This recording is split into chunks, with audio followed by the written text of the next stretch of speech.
제가 말씀드린 뉴턴이 금지된 전자 같은 거를 우리가 연구해서 만약에 언젠가 써먹을 수 있다면 지금 이런 발열 문제 같은 거 해결할 수도 있는 거죠. 아무리 작동을 시켜도 끄떡없는, 그렇죠. 전혀 열이 나지 않는 그런 상태. 인사할 시간도 많습니다. 여러분의 시간을 낭비해드릴 느리지만 쿨한 과학. 랩미팅입니다. 반갑습니다, 교수님들. 반갑습니다. 여러분들 암흑전자 들어보셨죠? 그때 같이 해주셨던 연세대학교 김근수 교수님 모셨습니다. 교수님이 네이처나 사이언스의 논문을 내시면 여기 와서 이제 그 모든 거를 종결짓는 게 한 사이클인데 이번 논문은 종결을 못 짓고 계시다가 여기 와서 드디어. 네, 맞습니다. 그래서 저도 참 오늘 기다렸고요. 네. 이게 안될과학 중독성이 있는 것 같아요. 그래서 제가 2번 이렇게 경험하고 나니까 여기 이렇게 나와서 또 이렇게 한번 우리 교수님들 소개를 좀 드려야 드디어 연구가 끝난 것 같은 그런 느낌이 들 것 같습니다. 근데 오늘 주제가 여러분들 제목에서 보셨겠지만 일단 보도자료에는 어떻게 나왔냐면은 세계 최초로 양자와 양자 사이의 거리를 측정하는 데 성공했다. 오늘 이야기할 주제에 대해서 간단하게 한번 먼저 설명을 해주시면 좋을 것 같아요. 예. 이번 연구는 제가 지난번에 2차례 그 소개해드렸던 연구와 조금 다른 점이 이제 말씀드렸다시피 이론하고 실험의 이제 협력 연구라는 점이고요. 또 하나는 지금 또 정확하게 말씀을 해주셨는데 제가 좀 고민을 했습니다. 그러니까 이 보도자료 낼 때 그 거리 이렇게 얘기를 하니까 아주 단순하게 거리를 잰 것처럼 들리게끔 사실 보도자료를 냈잖아요. 그래서 이제 제동분들께서 좀 편하게 이해하실 수 있게끔 도와드리기 위해서 그렇게 냈지만 사실 오늘은 이제 안될과학이고 또 교수님들 수준이 조금 그래도 있으시지 않습니까? 있죠. 조금 어려울 수 있지만 포기하지 않고 그 아주 좀 본질적인 내용까지 포함해서 한번 좀 전달을 해드리기 위해 노력을 해봤습니다. 좀 어려울 수도 있는데 좀 열린 마음으로 이쁘게 하여튼 봐주시면 좋을 것 같아요. 근데 그 지난번에 전자 결정할 때도 똑같은 말씀을 하셨어요. 오늘 어려울 수 있어요. 오늘 어려울 수 있는데 제가 잘 설명을 해보겠습니다 라고 했는데 거기에 들어오셔서 보셨던 모든 분들이 다 이해하고 가셨거든요. 그럼 본격적으로 오늘 이야기 시작해보도록 하겠습니다. 화사하게 시작하네요. 예, 제가 이거를 준비한 거는 사실 오늘 내용이 아무래도 조금 난이도가 있을 것 같아서 조금 뭐 논문이라든지 그림이라든지 자료를 조금 참고하시면서 시작을 하시면 좋을 것 같다는 생각이 들어서 제가 뭐 저희 연구실 홈페이지랑 뭐 이런 이제 관련 자료를 좀 준비했는데 혹시 들으시면서 좀 이해가 안 되시는 부분이 있으면 거기 가면 또 기사도 있고 여러 자료가 있으니까 좀 참고하면서 보시라 이런 말씀을 드리고 싶었어요. 좋네요. 근데 연구실 인스타그램이 있고 최근에 또 만들었습니다. 그리고 이번에 발표한 연구들에 정말 많은 기여를 했던 학생들, 그다음에 포닥들, 연구원분들이 다 저기 있는 거죠. 연구 그룹이 엄청 크네요. 물리학과 그룹 치고는 그래도 좀 규모가 있는 편이죠. 그래도 좀 아니잖아요. 많은데요, 너무. 뭐 학부 인턴 학생까지 이제 포함이 된 규모라서 그럴 수도 있는데 아니면 아시다시피 그 공과대학은 이거보다 더 많습니다. 자연과학 때 치고는 그렇죠. 진짜 많은 편이다. 저 랩을 꾸리려면은 교수님 진짜 열심히 하셔야겠습니다. 진짜로. 맞습니다. 이제 오늘 본격적으로 시작해볼까요? 그래서 이번에 그 소개해드릴 연구에 대해서 제가 잡았던 어떤 주안점을 이 그림과 함께 이제 말씀을 드리려고 했던 건데요. 이제 저희가 이번 연구 성과를 어떻게 보면 대중분들께 소개해드리기 위해서 그렸던 그림이라고 보시면 되겠습니다. 그래서 뭐 노란 구는 이제 이 뭐 양자라고 볼 수 있는 전자를 표현한 거고 그 전자들이 이제 미시세계에 존재하는데 걔네들 사이 어떤 거리를 측정했다. 이런 이제 느낌을 담아서 좀 직관적으로 이해하실 수 있도록 저렇게 그림을 그렸고요. 그래서 오늘 사실은 제가 오늘 설명드릴 부분이 이 왼쪽에 있는 저 세 개의 키워드입니다. 그러니까 양자라는 것에 대해 설명을 드리고 양자 세 개에서의 거리란 무엇인지를 말씀드리고 그걸 어떻게 측정하는지까지 이게 일종의 목차 역할을 하는 거가 되겠습니다. 우리가 양자 거리 측정이라는 보도자료가 나갔는데 다 의미가 있었다. 양자 거리 측정 자체가 오늘의 주제가 될 것 같습니다. 그래서 우선 거리에 대해서 조금 말씀을 드리려면 보통 이런 방법을 많이 사용합니다. 우리 인간의 몸에 있는 것 중에 가장 짧은 거리로서 측정이 될 수 있는 게 뭐가 있을까 생각을 해보면 대부분의 그 분들이 이제 머리카락을 많이 생각을 하세요. 실제로 이 머리카락의 굵기가 지금 보시는 바와 같습니다. 대략적으로 한 100 마이크로미터 정도, 1m의 10,000분의 1 정도의 아주 얇은 그렇죠. 이 거리를 가지고 있습니다. 그래서 저거를 기준으로 해서 우리가 다루는 미시세계가 얼마나 작은 세계에 대해서 이야기하고 있는지를 감을 잡고 시작을 하는 건데요. 사실 제가 오늘 뭐 전자에 대한 말씀을 주로 드리겠지만 아시다시피 전자는 주로 원자에 붙어 있습니다. 그래서 지금 보시는 그림이 가운데 있는 게 원자핵. 전자들이 뭔가 이렇게 구름처럼 퍼져 있는 걸 형상화한 것이고, 그냥 사실 저거를 아까 말씀하셨던 그 불확정성 원리 때문에 정확하게 크기가 이거다라고는 당연히 말을 못하지만 이해를 돕기 위해 편하게 저희가 그냥 선언적 숫자를 불러본다면 대략 한 0.1 나노미터 이렇게 돼버리면 방금 말씀드린 인간의 몸에서 가장 얇은 머리카락 굵기보다도 훨씬 더 얇은 그런 크기가 되는 거죠. 그래서 저 정도의 이제 세계에 대해서 우리가 이제 미시세계라고 부르고 그 세계에 대한 이야기를 이제 말씀을 드릴 예정입니다. 그래서 바로 이게 이제 아까 말씀하셨던 불확정성 원리에 대한 이야기가 나오는 건데요. 우리가 이 미시세계에서 이제 입자라고 우리가 이해하고 싶었던 것들이 아시는 것처럼 알고 보면 상당히 파동적인 성격을 갖고 있다는 걸 알게 됐죠. 그래서 마치 뭐 당구공처럼 딱딱한 것들을 생각했는데 실제로 그 세계에 가보면 그 오른쪽 그림에 보시는 것처럼 뭔가 이제 공간에 퍼져 있는 파동 같은 성질을 가지고 있다라는 겁니다. 그래서 어떻게 보면 선생님 말씀하신 것처럼 파동이라면 과연 거리를 우리가 얘기하자면 어느 지점부터 어느 지점 사이의 거리를 말할 것이냐, 이거는 굉장히 모호한 개념이 될 수밖에 없겠죠. 그래서 이 대목에서 제가 미리 말씀을 드리지만 저거는 저희가 좀 대중분들의 이해를 돕기 위해서 어떻게 보면 처음에 보여드렸던 그 노란 그림 그런 걸 보여드린 것이지, 실제로는 우리가 자로 측정하는 거리랑 양자거리라는 것은 조금 다른 개념입니다. 즉 미시세계에서의 양자거리라는 것은 뭔가 이 실제 거리랑 좀 다른 개념으로서 저희가 이제 사용하고 있기 때문에 그거를 이어서 계속 말씀을 드리겠습니다. 그래서 저희가 그 슈레딩거의 고양이 요거는 이미 잘 알고 계실 것 같아서 우리가 미시세계의 입자의 파동적 성질을 이해하는 굉장히 중요한 방법 중에 하나가 확률론적 이제 이 접근이죠. 그래서 잘 아시는 것처럼 슈레딩거 고양이라는 것은 이제 물리학자들이 사용하는 어떻게 보면 기호 같은 거라고 보시면 되는데, 지금 보시는 게 쉽게 말씀드려 뭐를 표현한 거냐면 고양이가 살아있을 확률은 2분의 1, 죽을 확률은 2분의 1 그런 상태를 그냥 이 표현을 한 거라 이렇게 보시면 되겠습니다. 그래서 꺽쇠는 상태예요. 저 꺽쇠로 표현한 게 물리학자들의 기호로서 저것이 분명한 상태 이렇게 이해하시면 좋습니다. 그래서 고양이가 분명히 이 살아있는 그림이 그 꺽쇠 안에 그려져 있었으니까 고양이가 살아있는 것이 분명한 상태, 그리고 저 앞에 붙어있는 숫자를 제곱하면 확률이 돼요. 그러니까 그 상태가 2분의 1이고 그다음에 이제 죽었을 상태가 2분의 1이다.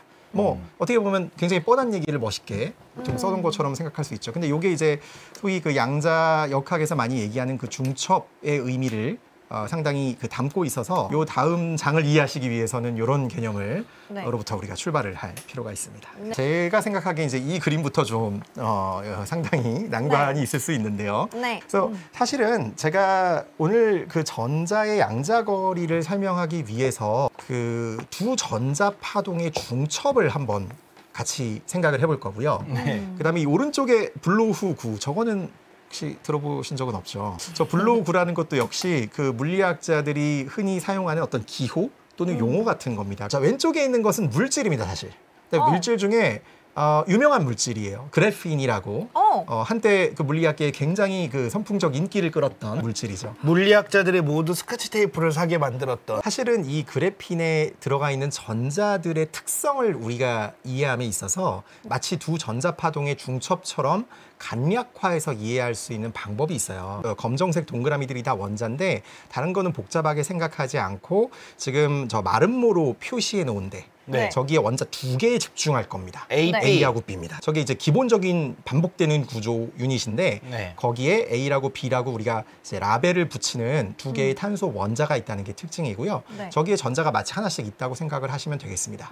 그러면은 저 두 원자에 붙은 전자 파도의 중첩을 물리학자들은 저 오른쪽과 같은 희한하게 생긴 구형체를 가지고 상태를 설명하는 겁니다. 제가 그 상태를 어떤 방식으로 설명하는지 하나하나 한번 좀 따져보겠습니다. 우선 만약에 전자가 A하고 B 두 개의 탄소 원자가 있지만 전자가 저 A에만 몰려있다라고 생각하면 지금 오른쪽 그림에 보시는 것처럼 구는 저 위쪽을 가리킵니다. 근데 저 위쪽에 보시면 A라고 기호가 써져 있고 네. 아까 전에 슈레딩거 고양이 할 때 저 기호 안에 들어가 있는 것은 상태, 우리가 분명하다고 알고 있는 상태라고 했죠.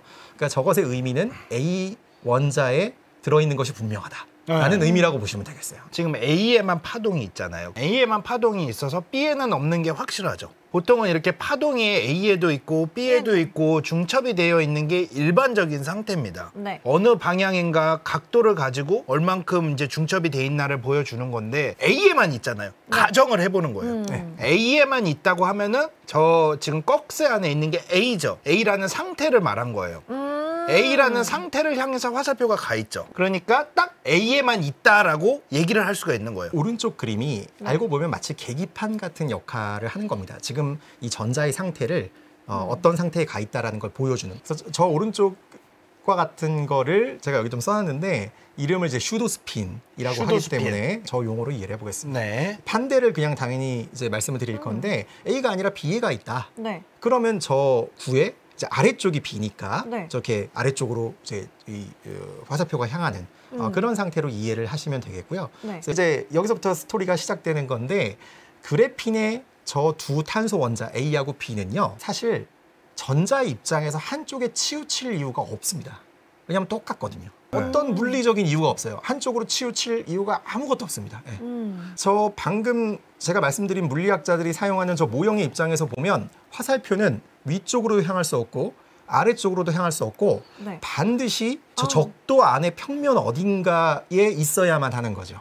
그렇죠. A도 아니고 B도 아닌 가운데에 있는 상태. 자, 여기서부터 제가 하나 쭉 드리고 싶은 말씀이 네. 그러면 적도 안에 들어는 있는데 네. 저 적도라는 게 2차원 평면이잖아요. 네. 거기서 어느 각도를 가리킬 것이냐라는 것이 특정 물리적 의미를 갖고 있습니다. 밑에서 이제 동서남북을 가리킬 거잖아요.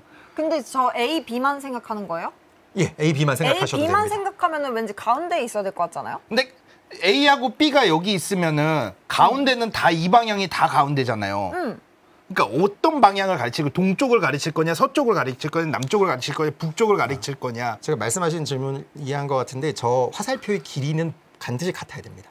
그래서 걔가 짧아지거나 하면 안 돼요. 그게 적도라고 제가 표현한 게 저 동그란 평면, 네. 예, 2차원 여기를 동그란 평면 도는 거죠. 어딘가에 있어야 된다 그런 말씀입니다.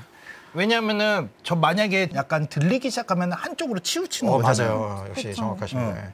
그런 의미이기 때문에 저기에 딱 들어가 있어야 된다는 말의 의미는 치우침이 없다라는 말과 똑같은 거죠. 저 하여튼 평면 안에 어딘가 있어야 되는데 네. 저 방향을 결정짓는 그런 요소가 무엇이냐만 남았어요. 그게 바로 뭐냐면 저 지금 노란색으로 왼쪽 그림에서 표현되어 있는 A하고 B에 있는 전자 파동 있죠. 저 두 파동 사이에 우리는 저걸 뭐 이런 식으로 한국말로 부를 수 있을 것 같은데요. 위상차라고 합니다. 위상차가 방향을 결정합니다. 제가 그걸 몇 가지 예로 들어 말씀을 드릴 거예요. 네. 지금 저 왼쪽 그림은요. 둘 다 똑같은 모양으로 위쪽을 향해 있죠. 네. 그러니까 위상차가 없다, 0이다라고 말할 수 있는 상태고요.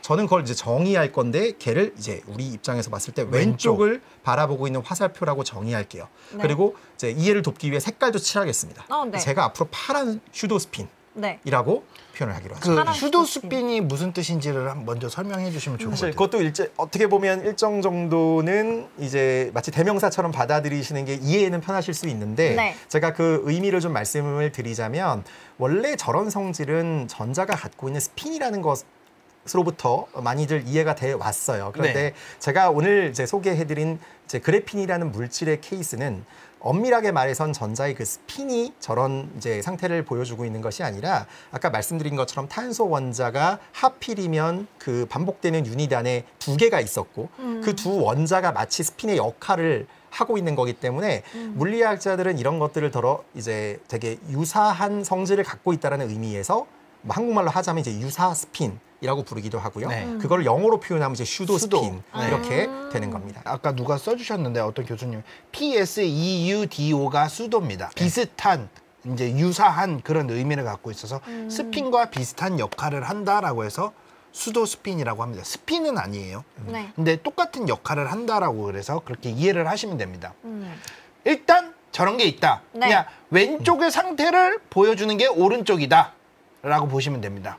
그래서 이제 말씀드린 것처럼 이 화살표, 이 파란 슈도 스핀은 이제 위상차가 0일 때다라고 말씀을 드렸는데 네. 요거의 정반대 상황을 한번 생각해 볼게요. 위상차가 파이라고 하는데 파이가 가장 위상차가 큰 거거든요. 네. 이렇게 뒤집어진 상태라면 이제 저게 이제 반대 방향으로 돌아가 버리는 겁니다. 그렇죠, 그렇죠. 그래서 이거는 이제 오른쪽 방향을 가리키는 화살표, 저거를 이제 빨간색이라고 하겠습니다. 그래서 빨간 슈도 스핀은 저렇게 위상차가 파이인 거다. 그러니까 위상차라는 거는 얘는 이렇게 가고 얘는 이렇게 가는 거잖아. 그렇죠, 그렇죠. 그렇죠. 그 위상이 가장 크게 나타날 때가 아 반대. 이해됐어. 약간 자석 같은 느낌인 그렇죠, 거네. 그렇죠, 그렇죠. 맞아요. 네. 그래서 스핀하고 비슷한 이제 느낌이 듭니다. 그렇죠. 그 각도가 파이.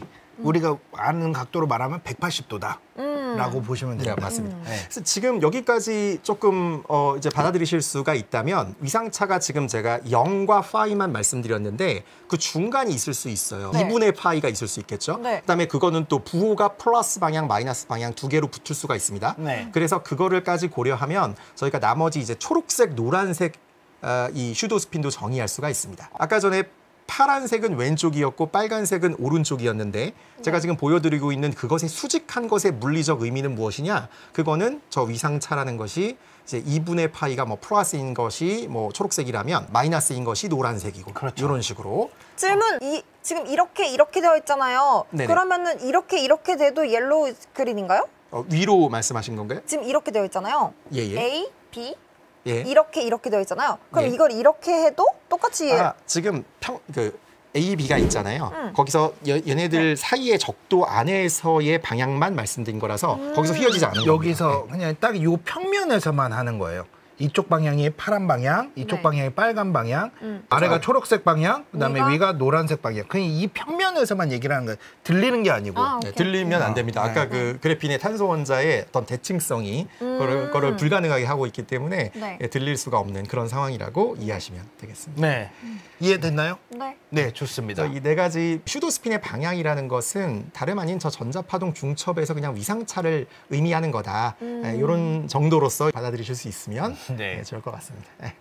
그래서 이걸 가지고 사실은 제가 한 가지 좀 말씀을 드려보고 싶은 게 저희가 이런 걸 그냥 물리학자들이 그냥 궁금해서 호기심만으로 하는 것은 아니라 실제로 제가 지금 말씀드리는 것들이 이 물질의 아주 특별한 성질 같은 걸 결정합니다. 그렇죠. 그래서 그래핀이라는 게 되게 유명한 물질이었잖아요. 네. 그랬던 이유를 제가 방금 말씀드린 개념으로서 간단하게 설명을 해볼 수 있는데요. 네. 네. 그래서 지금 제가 에너지하고 운동량의 상관관계에 해당하는 어떤 그래프를 하나 보여드릴 건데 그것의 물리적인 의미를 제가 저기다 써놨습니다. 그래서 지금 보시는 게 그래핀의 전자가 오른쪽으로 네. 운동하고 있다고 칩시다. 그러면 그 전자는 반드시 지금 이 그림과 같이 빨간색 슈도 스핀을 갖고 있습니다. 근데 이제 그것의 반대 방향으로 운동하는 전자를 표현하는 반대 방향으로 기울어진 선은 이제 반드시 그것과는 반대인 파란 슈도 스핀으로만 표현이 됩니다.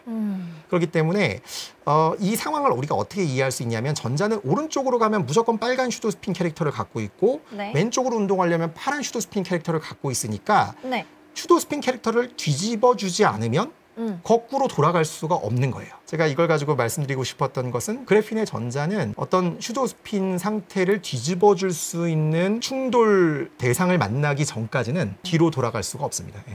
그래서 이런 것들을 더러 저희가 표현을 해보자면 마치 유턴이 금지된 전자 상태처럼 생각할 수 있는 거고 쉽게 말해 그래핀의 전자는 무조건 직진하는 거죠. 네. 그러니까 굉장히 전하 이동도도 빠르고 아주 특별한 성질, 우리가 이제 굉장히 써먹고 싶은 그런 성질을 갖고 있다라고 이어서 이해할 수가 있는 겁니다. 사실 지금 말씀드린 것과 같은 어떤 성질을 가지고 있는 특별한 물질들이 저희 최근 연구에 따르면 많이들 밝혀지고 있는 단계에 있어요. 제가 지금 수도스핀이라는 개념을 가지고 말씀을 드린 그래핀이 대표적인 예 중에 하나고요. 최근에 2016년 노벨 물리학상이 사실 저것과 관련돼서 나왔었는데 그 위상부도체라는 굉장히 독특한 물질의 상태가 있습니다. 근데 이 경우는 제가 오늘 이제 수도스핀으로 말씀드린 게 그냥 실제 스핀으로 바뀌었다고 생각하시면 그 특징을 이해할 수 있는데 지금 보시면 파란색 스핀업이죠. 시계 반대 방향으로 이렇게 돌고 있고, 네. 그다음에 빨간색으로 표현된 스핀은 시계 방향으로 돌고 있잖아요. 네. 쟤도 마찬가지로 저 파란색 스핀의 전자 입장에서는 스핀을 뒤집어 주지 않으면 반대 방향으로 돌 방법이 없는 거예요. 유턴이 금지된 전자 상태 이렇게 말씀드렸는데 그런 성격을 갖기 때문에 사실 이런 것들이 좀 굉장히 유용하게 쓰일 수 있는 여지가 있습니다. 그래서 네네. 그런 것들을 어디다 쓸 수 있느냐를 말씀을 드려보면, 그래서 예를 들면 많이들 이제 하시는 말씀이 열이 얼마나 나면 고기가 구워지겠어요. 그러니까요. 저 열이 나는 이유가 네. 사실 이 물질 안에 있는 전자는 속도가 굉장히 빨라요, 원래는. 그런 네. 잠재력을 갖고 있습니다. 근데 쉽게 말해 우리는 그 속도를 다 못 써먹거든요. 네. 근데 그 이유가 뭐냐면 이 전자들이 거의 앞으로 못 나가고 제자리를 맴돌면서 조금씩 앞으로 전진한다고 표현해도 과언이 아닐 정도로 수많은 충돌을 일으키며 앞으로 힘겹게 나아가고 있습니다. 그 실제로 지금 뭐 구리도선이라든지 아니면 우리가 쓰는 모든 전자 소자에 들어가 있는 전자들이 전류를 통해서 우리가 이제 써먹기 때문에 전자의 흐름이 만들어지는데 걔네들이 그게 무수히 많은 충돌을 겪는 거예요. 그래서 핸드폰을 오래 쓰면 뜨거워지고 컴퓨터도 오래 쓰면 팬이 아주 심하게 돌아가기도 하고, 이런 이제 발열 문제를 예로서 하나 말씀을 드릴 수 있는데, 제가 말씀드린 유턴이 금지된 전자 같은 거를 우리가 연구해서 만약에 언젠가 써먹을 수 있다면 지금 이런 발열 문제 같은 거 해결할 수도 있는 거죠. 아무리 작동을 시켜도 끄떡없는, 그렇죠. 전혀 열이 나지 않는 그런 상태. 그래서 제가 오늘 지금까지 말씀드린 저 슈도스핀이라는 개념이 사실 저희가 뭐 그냥 아무런 이유 없이 연구하는 것은 아니고, 실제로 저런 어떤 양자역학적 성질이 물질 안에 있는데 네. 그런 것들을 잘 이용하고 제어해서 이제 이용할 수 있는 그런 가능성들이 열려 있다는 말씀을 드리고 싶었던 겁니다. 인사할 시간도 많습니다. 여러분의 시간을 낭비해드릴 느리지만 쿨한 과학 랩미팅이었습니다. 감사합니다, 교수님들. 감사합니다.